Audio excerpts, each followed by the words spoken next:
Assalamualaikum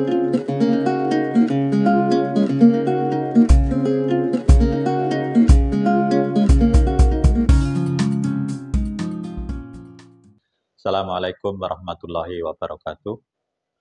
Salam sehat, salam sejahtera untuk kita semua.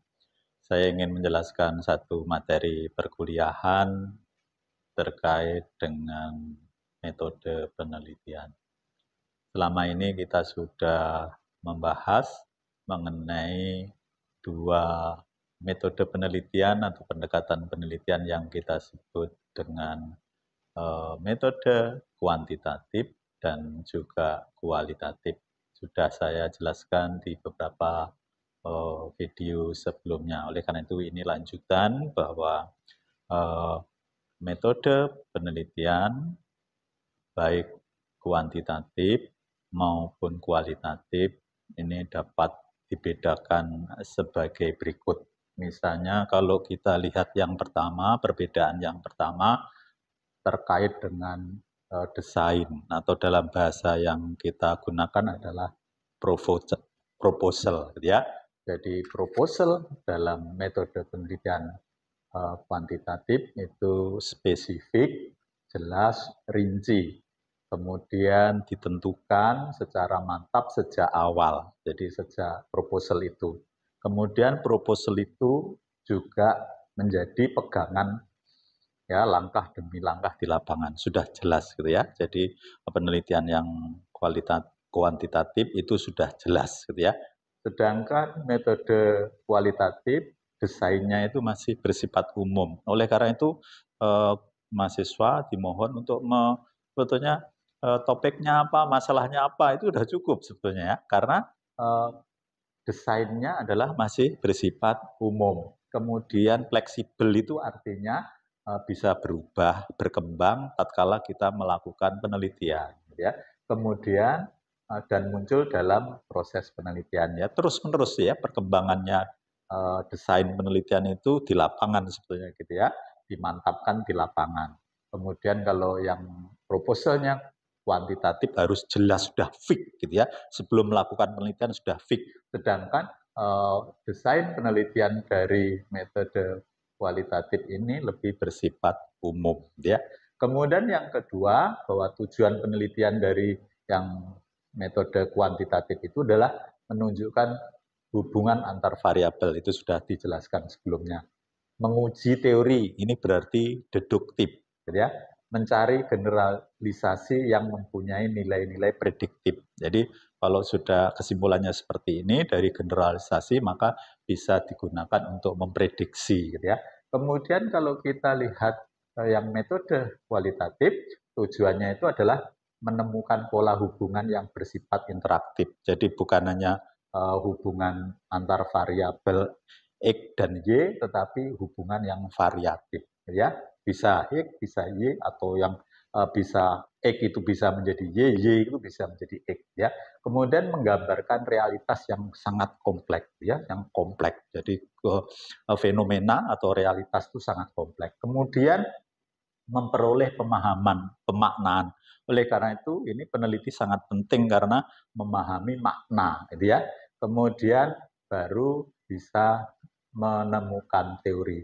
Kalau di sini tujuan penelitiannya di kuantitatif itu sebetulnya menguji teori, sedangkan di sini menemukan teori, gitu ya.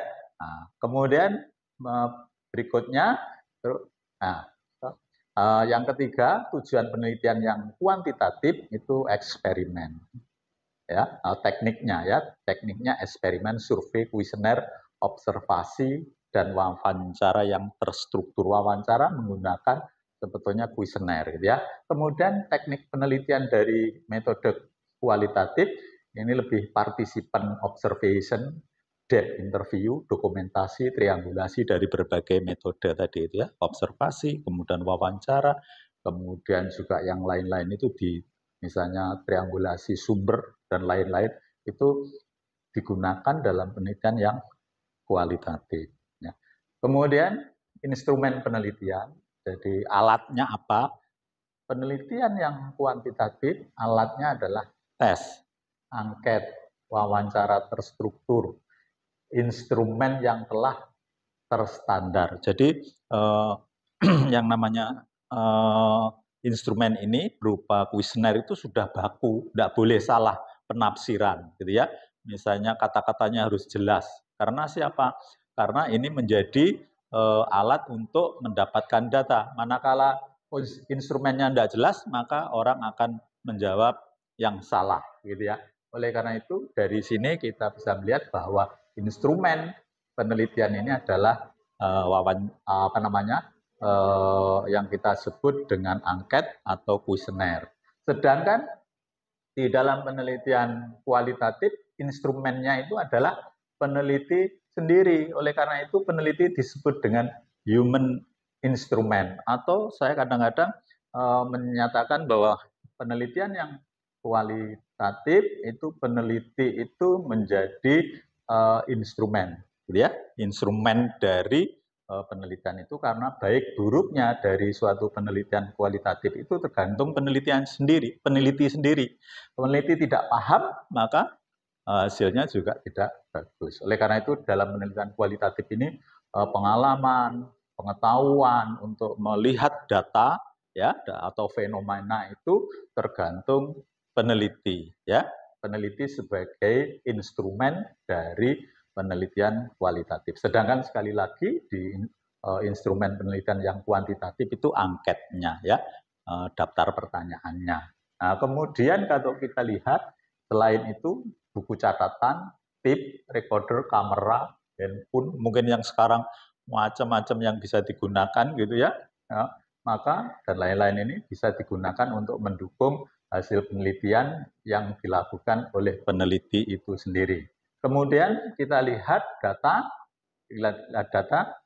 datanya adalah kuantitatif jelas ya, berupa angka-angka gitu ya. Hasil pengukuran variabel yang dioperasionalisasikan dengan menggunakan instrumen tadi itu. Jadi misalnya kalau ada dua jenis kelamin, taruhlah begitu, ada laki-laki, ada perempuan, maka kemudian kita bilang bahwa laki-laki bisa satu laki-laki, dua kemudian perempuan. Itu adalah data kemudian dikumpulkan dari semua responden itu ya berjumlah angka-angka gitu. Sedangkan data dari penelitian kualitatif itu deskripsi ya gitu ya. Oleh karena itu catatan-catatan tadi penting ya. Oleh karena itu kalau kita melihat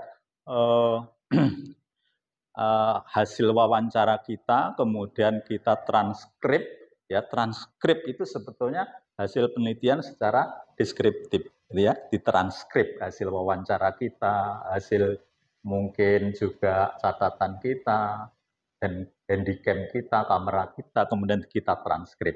Ya, dokumen pribadi, catatan lapangan, ya dan tindakan responden, dokumen dan lainnya bisa dideskripsikan. Intinya bahwa penelitian kualitatif itu datanya adalah penjelasan-penjelasan atau deskripsi.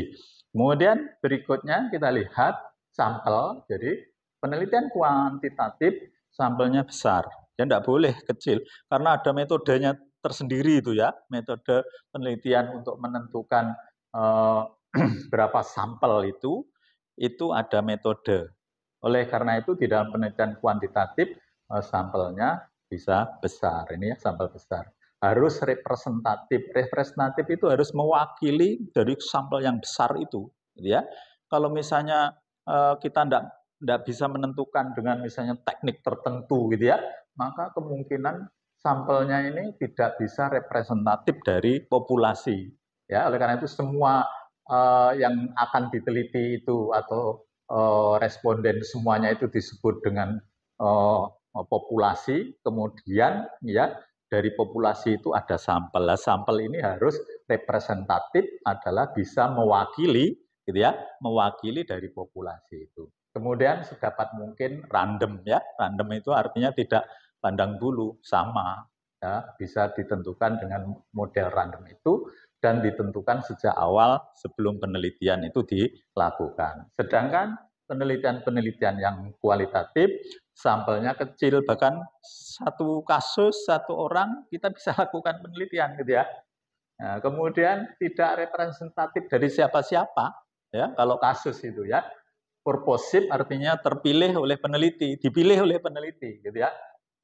Bisa snowball ini berkembang selama proses penelitian. Jadi beda, gitu ya. Kemudian berikutnya kita lihat yang ketujuh itu adalah analisis. Ya, hasil penelitian itu kemudian dianalisis setelah selesai pengumpulan data. Jadi data setelah kumpul, gitu ya, kemudian dianalisis. Kadang-kadang kita bisa melihat bahwa penelitian yang kuantitatif itu pengumpulan data, ada coding, ada tabulating, kemudian ada yang disebut dengan istilahnya menganalisis. Ya, analisisnya adalah setelah selesai pengumpulan data. Kemudian apa istilahnya logika kita bahwa penelitian kuantitatif itu adalah deduktif, ya, menggunakan statistik. Sedangkan analisis dari penelitian yang kualitatif itu terus-menerus sejak awal sampai akhir, ya. Mulai penelitian itu sampai hasil penelitian atau penelitian selesai. Kemudian logikanya adalah induktif, ya, induktif itu dari khusus ke umum. Kalau deduktif dari umum ke khusus. Ya. Intinya kemudian mencari pola, model, tema, teori, ya, seperti itu. Kemudian lanjutannya hubungan dengan responden bahwa hubungan dengan responden itu peneliti berjarak, bahkan sering tanpa kontak, karena kita menggunakan orang-orang atau apa namanya kita sebut dengan pembantu peneliti ya. Jadi misalnya kalau saya melakukan penelitian secara kuantitatif, maka kuesioner saya kasihkan misalnya seseorang mahasiswa dan kemudian dia mencari data sendiri, gitu ya. Jadi enumerator itu ya, pengumpul data. Karena sudah punya yang kita sebut dengan tadi itu adalah kuesioner ya. Bahkan sering tanpa kontak, kita tidak tahu siapa yang diteliti itu, gitu ya. Peneliti merasa lebih tinggi, ya, jangkanya pendek ini ya. Jadi, satu orang bisa 2 jam selesai, gitu ya, atau 1 jam bisa selesai ini ya, karena sudah ada daftar pertanyaannya. Sedangkan penelitian yang kualitatif, empati, akrab, kedudukan sama sebagai guru konsultan, jangkanya lama. Seperti itu penelitian. Oleh karena itu penelitian kualitatif itu sebenarnya lebih sulit ya dibandingkan dengan kuantitatif. Nah, seperti ini harus ada empati, kita tidak boleh menjaga jarak, dia harus akrab dan seterusnya. Kemudian berikutnya bahwa usulan atau desain ini luas, rinci, literatur yang berhubungan dengan masalah dan variabel yang diteliti, prosedurnya spesifik dan rinci langkah-langkahnya, masalah dirumuskan dengan spesifik dan jelas, ada hipotesis yang dirumuskan dengan jelas, ditulis secara rinci dan jelas sebelum terjun ke lapangan. Sedangkan ya kalau kita lihat usulan atau proposal penelitian yang kualitatif itu singkat ya, bahkan ada promotor saya itu ya, dia bilang mau proposal saya itu 1 lembar oh, boleh. Dokternya bukan di dalam negeri, di luar negeri, di Amerika, boleh, singkat aja. Literatur yang digunakan bersifat sementara, tidak menjadi pegangan utama. Prosedur penelitian bersifat umum, ya, seperti akan merencanakan tur piknik itu. Masalahnya bersifat sementara dan akan ditemukan setelah studi pendahuluan ya dilakukan. Tidak dirumuskan hipotesis, gitu ya, tidak ada. Karena justru akan menemukan hipotesis atau proposisi. Biasanya kita sebut dengan proposisi, gitu ya. Kemudian fokus penelitian ditetapkan setelah diperoleh data dari lapangan. Kemudian berikutnya, kapan penelitian itu dianggap selesai? Kalau semua data, ya, semua apa namanya sampel tadi itu, ya, dari populasi sudah ditentukan, misalnya 100 atau 200 atau 1000 sudah dicari datanya, dilakukan wawancara dengan menggunakan kuesioner itu, kemudian sudah selesai, itu berarti data sudah terkumpul, penelitian selesai, sebetulnya gitu ya. Kapan kalau penelitian kualitatif selesai? Selesai tidak ya ada yang dianggap baru dalam arti data sudah jenuh. Jadi misalnya kalau sekarang itu misalnya ditanya gitu ya, kaitannya dengan pemilu ini ya. Siapa yang jadi presiden besok itu pasangan A, pasangan B, pasangan C, gitu ya. Kalau sudah misalnya dari 5 orang itu pasangannya A saja, gitu ya. Kemudian ada yang B 2, ya kan? Kemudian C itu juga 2. Kemudian ditanya lagi ya sekitar 3 pasangan itu sudah selesai, gitu ya. Tapi kalau penelitian kuantitatif tadi itu tergantung yang kita teliti, berapa banyak respondennya. Kalau ini enggak, datanya sudah jenuh baru selesai. Ini ya jadi lebih atau berbeda antara penelitian kuantitatif dengan kualitatif, gitu ya. Kemudian kepercayaan terhadap hasil penelitian. Ini ada pengujian validitas, reliabilitas, gitu ya. Jadi instrumennya itu atau kuesionernya itu betul atau salah itu ditentukan lebih dahulu. Kadang-kadang kita membuat kuesioner yang salah, ya. Artinya apa? Bahwa kuesioner itu pertanyaannya masih ambigu, gitu ya. Ya, misalnya saya beri contoh gini dulu itu. Misalnya saya bertanya kepada orang itu, misalnya, apakah sampean masih sendiri gitu ya, masih sendiri. Nah itu masih ambigu karena sendiri itu yang saya maksud sebetulnya sudah punya calon atau pacar gitu ya. Dia bilang misalnya saya masih sendiri. Padahal itu pertanyaan yang salah ya. Ada yang menjawab bagaimana? Saya sekarang tidak berdua kok. Gitu ya. Jadi itu artinya tidak pas pertanyaan itu. Kalau misalnya pertanyaan seperti itu, apakah atau sampean sudah punya pacar? Ya tidak. Gitu ya itu jelas gitu ya. Oleh karena itu kepercayaan terhadap penelitian itu diuji dari reliabilitas, validitas dari instrumen itu. Instrumennya apa? Adalah dari yang kita sebut kuesionernya, gitu ya. Kemudian kalau penelitian kualitatif, kepercayaan terhadap hasil penelitian, pengujian kredibilitas, dabilitas proses dan hasil penelitian itu, gitu ya. Ini sebetulnya yang menentukan atau deskripsi yang dilakukan oleh peneliti itu yang menentukan kepercayaan hasil penelitian. Jadi kadang-kadang kalau kita menguji mahasiswa belum kita percayai sehingga kadang-kadang datanya masih meleot-meleot. Ya meleot-meleot itu karena memang belum pengalaman. Ya, oleh karena itu pengalaman di dalam penelitian kualitatif ini sangat penting karena akan bisa menentukan gitu ya hasil penelitian itu baik atau kurang baik. Hasil penelitian ditentukan oleh peneliti, sedangkan ini adalah hasil pengujian validitas, reliabilitas dari instrumen atau yang saya sebut tadi kuesioner yang akan digunakan untuk mencari data. Ya, demikian mudah-mudahan bisa bermanfaat. Assalamualaikum warahmatullahi wabarakatuh.